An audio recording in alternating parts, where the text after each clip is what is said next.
İsrail hərbi hava qüvvələrinin Tehranda İranın ali dini lideri Ayətullah Əli Xameneyə məxsus bunkerə zərbələr endirdiyi iddia edilir. Konkret az məlumat verir ki, bu haqda kadrlar və məlumatlar bir neçə Telegram kanalında paylaşılıb. Hadisə İsrail ilə İran arasında son günlərdə artan qarşıdurmanın fonunda baş verir. Tərəflər arasında həm diplomatik, həm də hərbi müstəvidə gərginlik kəskin şəkildə yüksəlib. İsrail tərəfi bu əməliyyatı İran təhdidinə qarşı preventiv müdafiə tədbiri kimi təqdim edir. Tehran isə hadisəni müharibə təxribatı adlandıraraq cavab veriləcəyini elan edib. Beynəlxalq təşkilatlar və bir sıra dövlətlər tərəfləri maksimum təmkin nümayiş etdirməyə və münaqişənin diplomatik yollarla həllinə çağırır. Dövlət televiziyasına danışan İran rəsmisi İslam ölkəsindəki nüvə obyektlərinin hazırki vəziyyəti ilə bağlı açıqlama verib. Onun sözlərinə görə obyektlərdə hər şey nəzarət altındadır. Bu açıqlama İsrailin nüvə obyektlərinə qarşı həyata keçirdiyi hücumlardan sonra gəlib. İranın Atom Enerjisi Təşkilatının sözçüsü Behruz Kamalvəndi bir neçə gün öncə verdiyi açıqlamada bildirmişdi ki, İsrailin Qum şəhərində yerləşən Fordo nüvə mexanizminə etdiyi hücum nəticəsində obyekt yalnız cüzi ziyan görüb və heç bir nüvə çirklənməsi qeydə alınmayıb. Kamalvəndi qeyd edib ki, İsfahan şəhərindəki Natanz nüvə obyektinə edilən hücum nəticəsində də nüvə çirklənməsi obyektin xaricinə yayılmayıb.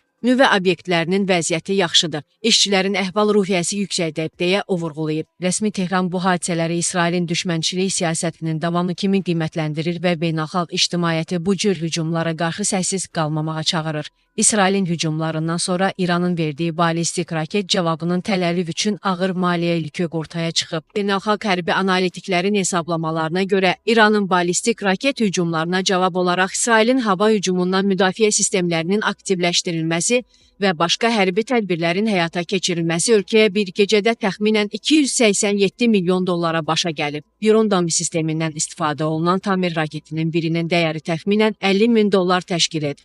Bu sistemlər qısa mənzilli raketlərə qarşı cavab verilir. David Sling raketlərinin hər biri isə 1 milyon dollardan çox qiymətləndirilir. Bu sistem orta mənzilli hücumlara qarşı istifadə edilib. AR-3 kimi ballistik raketlərə qarşı sistemlərin isə hər bir raketinin qiyməti 3 milyon dollara qədər yüksəlir.